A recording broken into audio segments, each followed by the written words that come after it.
Sífellt fleiri glæpagengi spretta upp hér á landi, segir ríkislögreglustjóri. Næstum 20 skipulagðir glæpahópar starfa hér og samhliða eykst vopnaburður. Einn kröftugasti jarðskjálfti sem mælst hefur varð undan austurströnd Rússlands í nótt. Rúmlega 2 milljónir þurftu að yfirgefa heimili sín vegna hættu á flóðbylgjum. Eldgos hófst í virkasta eldfjalli Rússlands í morgun. Það er táknrænt og mikilvægt að áhrifamiklar þjóðir hyggist viðurkenna Palestínu, segir prófessor í Mið-Austurlandafræðum. Hann telur þó ólíklegt að tveggja ríkja lausnin nái fram að ganga á næstu árum. Yfirlýsingar Evrópusambandsins að aðildarumsókn Íslands í enn í gildi eingöngu til að þóknast núverandi stjórnvöldum, segir fyrrverandi utanríkisráðherra. Í drögum að skýrslu sem hann lét vinna kom fram að viðræðum hefði ekki verið slitið. Í brattri fjallshlíð í norsku þorpi sitja ferðamenn sig ítrekað í hættu við að ná góðri mynd fyrir samfélagsmiðla. Það er erfitt að verja fólk fyrir eigin heimskum, segir rútubílstjóri.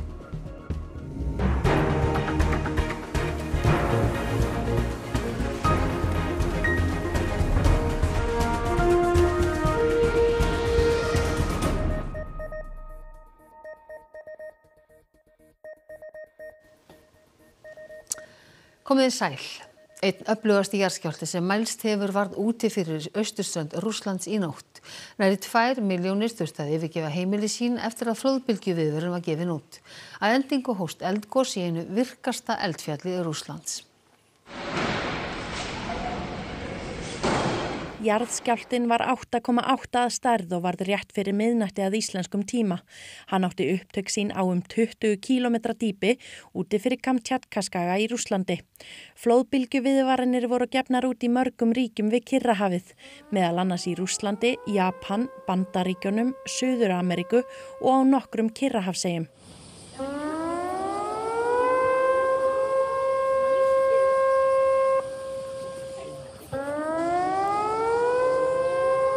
Rúmlega 2 milljónir íbúa þurftu að yfirgefa heimili sín og leita hærra í landslagið. 今日仏壇の日なのでお坊さん来る時間だったんです。でもお坊さんに連絡して、そして今日は中止っていうことで今こっちに来た。無我夢中でした。本当の最小限度のものだけ持って、それでみんなで歩いて来ました。Scared. Out of all that I've been through with all the tsunami warnings, this kind of feel really more like it's bound to happen, and I'm hoping it doesn't. Praying a lot for our homes, especially those who live close right next to the beach, which I do. Svo virðist sem flóðbylgjurnar hafi ekki haft jafn mikil áhrif og óttast var. Myndskeið bænum Severokúrilsk í Rússlandi sýna eyðileggingu þar. Yfirvöld segja 4 metra háar öldur hafa flætt yfir höfnina og fiskvinnslustöð. Bátar losnuðu frá bryggju og hrifsuðust út á sjó. Búið að lækka viðbúnaðarstig vegna flóðbylgjuviðvarana á flestum stöðum, en þó enn möguleiki á minniháttar flóðum, kröftugum öldum og sterkum straumum. Engin dauðsföll hafa verið staðfest en fréttir hafa borist af fólki sem slasaðist, þó ekki alvarlega. Skemmdir urðu víða. Og í morgun rumskaði eldfjallið Klútevskaja á Kamtjatkaskaga. Glóandi hraun rann niður hlíðar þess, segja rússneskir jarðfræðingar. Eldfjallið hefur gosið nokkrum sinnum á undanförnum árum, síðast í ágúst 2023. Rússneskir vísindamenn segja jarðskjálftann þann kröftugasta á skaganum síðan 1952.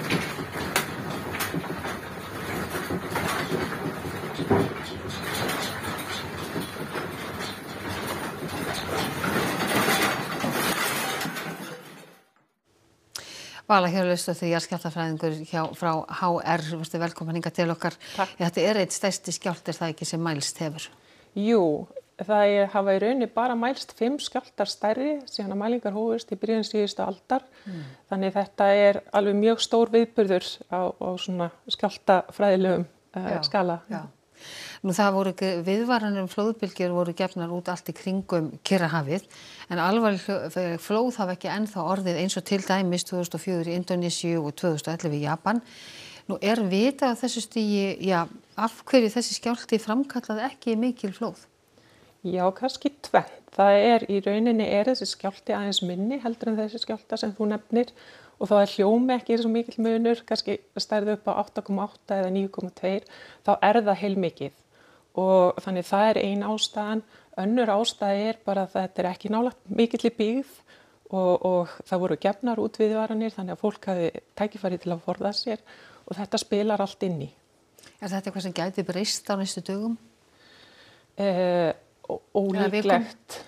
Ólíklegt að það flóðbylgjan svona það versta búið að ríða yfir þannig að yfirstaðin. Já, yfirstaðin, það við eigum ekki von á frekari. En hvað eins og kom fram í fréttinni hérna, hvað með eldgosi á Kamtjatka-skaganum í Rússlandi, tengjast þessir tveir atburðir? Það ekki alveg vitað og auðvitað grunnsamlegt að þetta að gerast á svona mjög svipuðum tíma og það hafa verið gerðar mikið af rannsóknum með tengingu á milli eldgosa og svona stóra jarðskjálfta og það ýmsar vísbendingar að það geti verið tenging þar á milli en þær eru ennþá svona ekki alveg vel staðfestar. Þannig þá kannski aðeins eftir að koma í ljós með frekari rannsóknum. En hvað eru svona fyrstu vísbendingar af þínu mati sem jarðskjálftafræðingur? Það í rauninni, þetta aðeins og grunnsamlega stutt í tíma og rúmi á milli til þess að það sé ekki einhver tenging. En það svona gisk, það ekki búið að sanna það. Nei, en þannig að nú verið að leggjast í rannsóknir yfir þessa atburði í rauninni síðasta sólarhrings til þess að finna út úr þessu. Já, og það verið að rannsaka skjálftann, það verið að rannsaka hreyfingarnar sem að hann olli, það verið að rannsaka flóðbylgjuna, hvar hún gekk á land og hvort það var eins og líkanir sögðu til þannig að það eru heilmikla rannsóknir framundan á þessum stóra skjálfta. Vala Hjörleifsdóttir, jarðskjálftafræðingur við HR, takk kærlega fyrir að koma hingað til okkar. Á annan tug skipulagðra glæpahópa starfa á Íslandi og alvarlegum brotum tengdum þeim hefur fjölgað á landsbyggðinni, segir ríkislögreglustjóri. Gengjum hefur fjölgað og hnífi hefur verið beitt yfir 100 sinnum þar sem af ári. Staðan á skipulagðri brotastarfsemi á Íslandi ekki góð. Við höfum varað við þessu lengi og við höfum séð stór mál koma hérna upp og þeim síður en svo að fækka. Aukið bolmagn lögreglu, aukin samvinna milli embætta innanlands og samstarf á milli landa skýrir að hluta hve góða mynd lögregla hefur af ástandinu. Upp undir 20 glæpahópar eru hér á landi, segir Sigríður. Nýleg húsleit á nokkrum stöðum á höfuðborgarsvæðinu var hluti af rannsókn lögreglunar á Norðurlandi eystra. Starfsemi hópana teygir sig því á milli landshluta. Við erum alveg með fordæmi fyrir því. Það hafa verið stór mál sem hafa tengst Suðurlandi til dæmis og fleiri stöðum, þannig að það eru fordæmi fyrir því. En við sjáum líka aukningu á brotastarfsemi alvarlegum málum á Norðurlandi eystra. Og einmitt þau eru að taka mjög fast á því og það samstarfsverkefni líka við önnur lögreglulið. Meðlimir hópana af ýmsum þjóðernum, þar á meðal Íslendingar. Líka til dæmis að sjá 1% hóparnir eru líka virkir það eru vélhjóla gengin, virkir í brotum líka, hluta af þeim. Og líka íslenskir hópar og jafnvel Íslendingar erlendi sem hafa verið að vinna skipulagða brotastarfsemi hér á Íslandi. Við erum líka að sjá meiri tengingar til dæmis við Svíþjóð. En skipulögðu glæpahóparnir eru ekki eina áhyggjuefni lögreglu. En það sem kannski að breytast hjá okkur núna að það eru kannski aðeins að við erum að sjá svona gengjamyndun. Það sem það aðeins eðlis ólíkt skipulögðu brotahópunum en þess að hlutverkaskiptin eru kannski ekki eins skýr og það meiri tilfærsla á meðlimum eða á fólki. Fjölgun gengja skýrir að einhverju leyti fjölgun alvarlegra ofbeldismála og aukin vopnaburð. Það eru komin nú þegar yfir 100 mál á þessu ári, annar til 3 hver dagur, þar sem að verið að nota hnífa eða eggvopn. Þannig að við höfum verið alveg áhyggjur af því og það nú kannski alvarlegasta sviðsmyndin þessi að það yngsti hópurinn sem að gerast sekur fleiri alvarleg brot, þá tala alvarlegustu brotin og þá undir 18 ára. Ólíklegt að tveggja ríkja lausn í deilu Ísraels og Palestínu verða að veruleika á næstu árum, segir Magnús Þorkell Bernharðsson, prófessor í Mið-Austurlandafræðum. Áform áhrifamikilla þjóða í Evrópu að viðurkenna Palestínu eru samt sem áður mikilvæg. Hjá Bretum núna þá virðist þetta frekar vera eins og ákveðin svona samningsmál og svona reyna að fá ákveðna aðila, sérstaklega Ísraelsstjórn til þess að setjast að samningaborðinu. Þetta svona meira svona samningstaktík frekar en prinsippmál. Bretar og Frakkar ætla að viðurkenna Palestínu á allsherjarþingi Sameinuðu þjóðanna í september. Bretar að vísu með fyrirvara. En jú, að sjálfsögðu þetta mjög svona mikilvæg stund og þetta að sjálfsög þá heilmikið meðbyr með málstað Palestínumanna. Þegar Sameinuðu þjóðirnar ákváðu að skipta upp Palestínu árið 1947 var hugmyndin að þarna yrðu 2 sjálfstæð ríki. En það enn raunhæft? Kannski fræðilega séð er hún möguleg, en það bara virðist ekki mjög skýrt hvernig á að framkvæma þessa hugmynd. Og Netanyahu sérstaklega hefur ávallt verið gjörsamlega móti tveggja ríkja lausninni og það ekki sjáanlegt að það sé pólitískur vilji innan Ísrael sem með öll spilin og hendir hvað þetta varðar. Magnús hefur búið í Bandaríkjunum í rúm 30 ár. Hann segir augljóst að afstaða fólks þar sé að breytast. Tvímælalaust. Þetta fyrsta lagi hægt mjög augljóst meðal bandarískra gyðinga. Það fer núna mjög vaxandi gagnrýni á málefnum Ísrael og margir bandarískir gyðingar, sérstaklega yngri kynslóðinni eru mjög gagnrýnir og ekki ánægð með stöðu mála. Í röðum hægri sinnaðra repúblikana hefur sömuleiðis borið á gagnrýni á stefnu Ísraels. En ég efast að það leiði til þess að þeir semju raunverulegan frið. Allavega ekki meðan að núverandi valdhafar eru við stjórn. Fyrrverandi utanríkisráðherra sakar forystufólk ESB að þóknast núverandi stjórnarherrum hér á landi með því að segja að aðildarumsókn Íslands sé enn í gildi. ESB hafi platað Íslendinga árum saman. Í drögum að skýrslu sem unnin var í hans tíð kemur fram að umsóknin hafi aldrei verið formlega dregin til baka. Mýrarljós í Evrópusamstarfi, aðildarviðræður Íslands og Evrópusambandsins eru skýrsludrög sem voru unnin árið 2018 þegar Guðlaugur Þór Þórðarson var utanríkisráðherra en aldrei birt. Gunnar Pálsson sendiherra gerði skýrsluna sem í 9 köflum. Þar kemur fram í 9. kafla að aðildarviðræðum hafi ekki verið formlega slitið þrátt fyrir að þáverandi utanríkisráðherra Gunnar Bragi Sveinsson hefði í mars 2015 sent bréf til ESB að gera algjört hlé á viðræðum. Í viðtali við Björn Malmquist í Brussel í janúar sagði stækkunarstjóri ESB þetta. If Iceland decides to reverse a course of action and to ask for the memberships to start again, it will be a question for the member state to decide on the next steps. What I can say is that indeed the application of Iceland to the EU is still valid. It was never formally withdrawn, so legally speaking it's still valid, but if now there's a decision from Iceland to start again the discussions, it would be for the Council, the Member States and the Commission to decide on the next step, also building on the work already done by Iceland in the past. Og á blaðamannafundi Ursulu von der Leyen, forseta framkvæmdastjórnar Evrópusambandsins 17. júlí í Keflavík, sagði von der Leyen þetta. Of course, the Icelandic people have to decide on how close we want to be and how to move forward. I think it is important to recall that Iceland's application to the European membership is still valid. Þessi skilaboð forystufólks ESB eru afdráttarlaus. Guðlaugur Þór stakk sjálfur sem utanríkisráðherra upp á því að fara með tillögu inn í þingið að draga umsóknina tilbaka en ríkisstjórnin taldi það óþarft. Hann undrast að skýrsludrögin hafi borist fréttastofu frá ráðuneytunum og segir ESB umræðuna eigi eftir að kljúfa þjóðina. Og mér finnst skrítið að Evrópusambandið skuli segja við okkur í 10 ár á heimasíðu sinni sem allir nota og treysta, ger ég ráð fyrir, að þetta hafi nú allt verið í plati og nú komið ráðherra og ríkisstjórn sem að þeim skapi og þá segja að þetta sé allt saman bara eins og það var 2013. Íslensk matvæli hafa hækkað mun hraðar í verði en erlend síðasta árið. Styrking krónunnar hefur haldið aftur á hækkununum á erlendum vörum en hagfræðingur hjá ASÍ segir fleira spila inn í. Það hefur gengið hægar að halda aftur af verðbólgu en stefnt var að og það þrátt fyrir að íslenska krónan hafi styrkst nokkuð síðasta árið 5% gagnvart evru og 12% gagnvart bandaríkjadal frá því síðasta sumar. Í fréttum okkar í síðustu viku var sagt frá því að verðlag á Íslandi væri nú orðið hærra en í Noregi vegna þess hve mikið krónan hefur styrkst. Þetta á einnig við matvörur. Það eru fyrst og fremst innlendarvörur sem hafa hækkað í verði síðasta árið.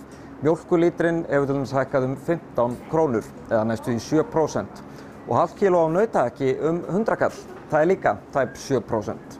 Erlendarvörur hafa hins vegar hækkað minna en þó með þeim undantekningum að bæði kaffi og súkkulaði hafa rokið upp í verði í samræmi við hækkanir á heimsmarkaði.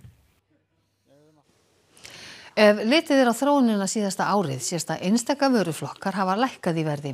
Þannig hefur verð á pasta lækkað 4% síðasta árið og hveiti tæp 3%.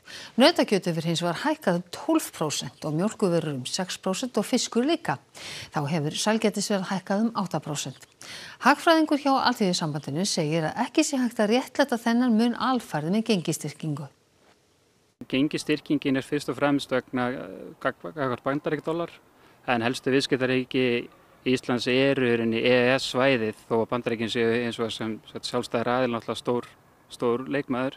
Þá segir hann vísbendingar að hækkun á hrávöruverði sé nýtt til að hækka verð þvert á línuna, líka á óskyldum vörutegundum.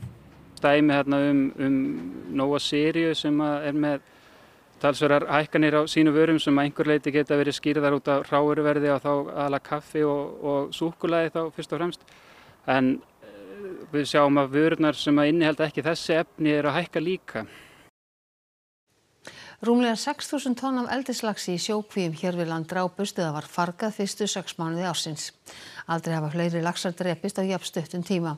Til samanburðar voru afföllin tæplega 5.000 tonn allt síðasta ár. Fagsstjóri Matvælastofnunar segir afföllin óásættanleg en 22.000 tonn voru framleidd í sjókvíaeldi á sama tímabili. Nokkrar ástæður liggja að baki laxadauðanum, svo sem sjúkdómar, þörungar, gæði seiða við sjógöngum og mannleg mistök. Egilsstaðir eru komnir í sparifötin fyrir helgina en þar verður 28. unglingalandsmót ÖMFÍ formlega sett á föstudaginn. Kökubakstur að sjálfsögðu meðal keppnisgreina.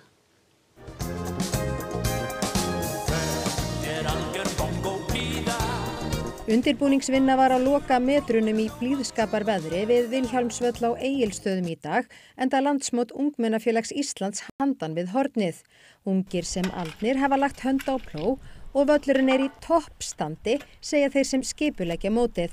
Já, við teljum að það sé alltaf verða klárt. Við erum búin að pakka saman góðri veðurspá og vonumst til þess að við sleppum einna vest út úr þessari spá sem liggur fyrir helginni. Keppt í 20 keppnisgreinum að þessu sinni. Við erum með yfir 1000 skráningar og það sem að gerast núna að við sjáum að hver og einn sem skráir sér að skrá sig í margar greinar. Við erum til dæmis með yfir 300 skráningar í kökubakstur sem afskaplega ánægilegt. Mótið í ár fer ekki eingöngu fram á Egilsstöðum. Mótorkross og hestaíþróttir verða í nágrenni Egilsstaða og einnig keppt í Fellabæ. Gert ráð fyrir 10.000 gestum helgina. Við teljum að þessi íþróttakeppni sé mjög mikilvæg fyrir samfélagið og hér bæði verslanir og þjónusta búin að vera að undirbúa sér lengi og fólk eru spennt að fá þennan fjölda í bæinn.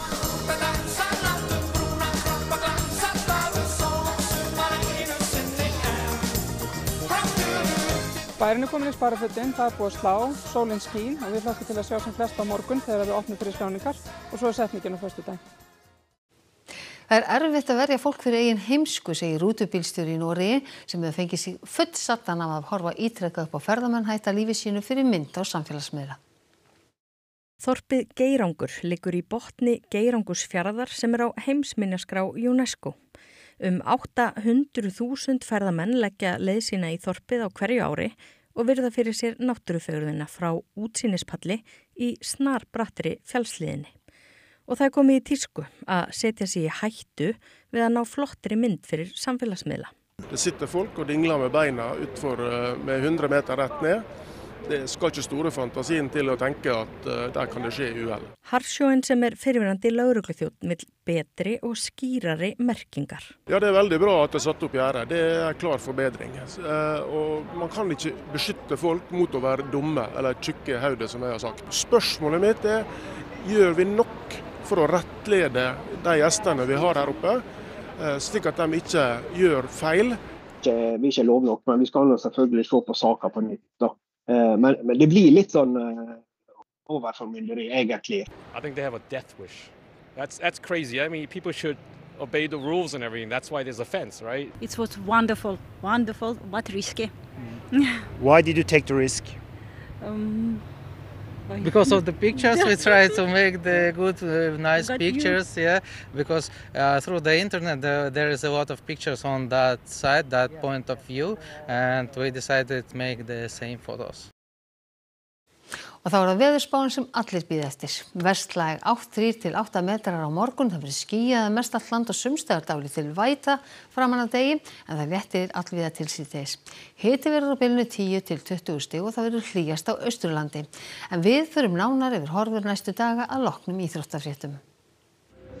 Breiðablik leikur nú gegn pólska meistaraliðinu Lech Poznan á Kópavogsvelli í forkeppni meistaradeildarinnar.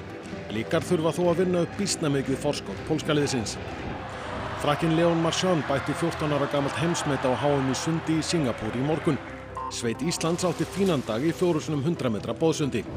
Og FH leikur til úrslita í bikarkeppni kvenna í fyrsta sinn. FH sló fráfarandi bikarmeistara Vals út á dramatískan hátt í undanúrslitum í gærkvöldi. Þetta og fleira í íþróttum. Og þá áttum við að rifja upp helstu atriði fréttatímans. Sífellt fleiri glæpagengi spretta upp hér á landi, segir ríkislögreglustjóri. Næstum 20 skipulagðir glæpahópar starfa hér og samhliða eykst vopnaburður. Einn kröftugasti jarðskjálfti sem mælst hefur varð undan austurströnd Rússlands í nótt. Rúmlega 2 milljónir þurftu að yfirgefa heimili sín vegna hættu á flóðbylgjum. Eldgos hófst í virkasta eldfjalli Rússlands í morgun. Það táknrænt og mikilvægt að áhrifamiklar þjóðir hyggist viðurkenna Palestínu, segir prófessor í Mið-Austurlandafræðum. Hann telur þó ólíklegt að tveggja ríkja lausnin nái fram að ganga á næstu árum. Yfirlýsingar Evrópusambandsins að aðildarumsókn Íslands sé enn í gildi eingöngu til að þóknast núverandi stjórnvöldum, segir fyrrverandi utanríkisráðherra.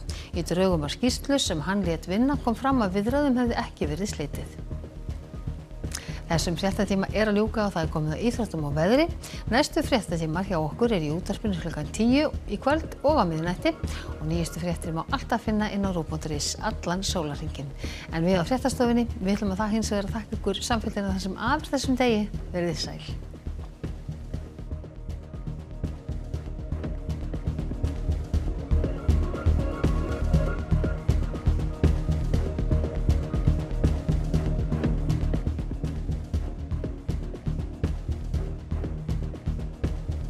Á RÚV í kvöld.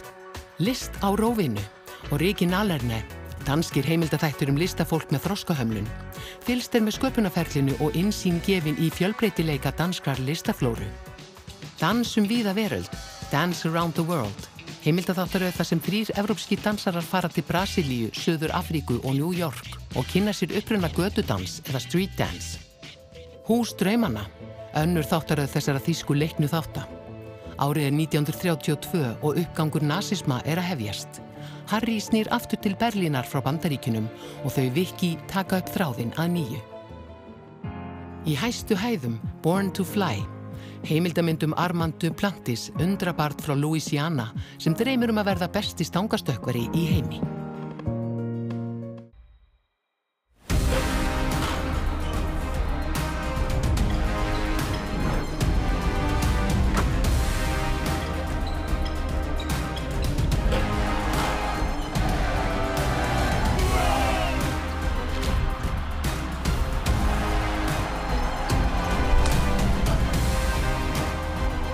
EM karla í körfubolta hefst 27. ágúst á RÚV. Þú veist, þetta ekki Hydrate, þetta kreatín. Já, þetta kreatín frá Happy Hydrate. Sitt uppáhaldskerfi, boltinn yfir á Arnar. Áfram Ísland, hvar sem í heiminum. Icelandair. Pizza í hálfleik. Pantaðu núna og hún verður tilbúin í hálfleik. Fullkomið. Domino's.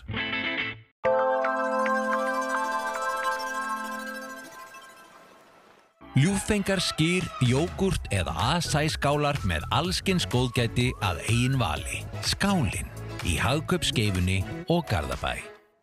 Útsalan hafin. Þú finnur landsins mesta úrval af heimilis- og raftækjum í verslunum Elko og elko.is. Elko. Það eru sumartilboð á Boost.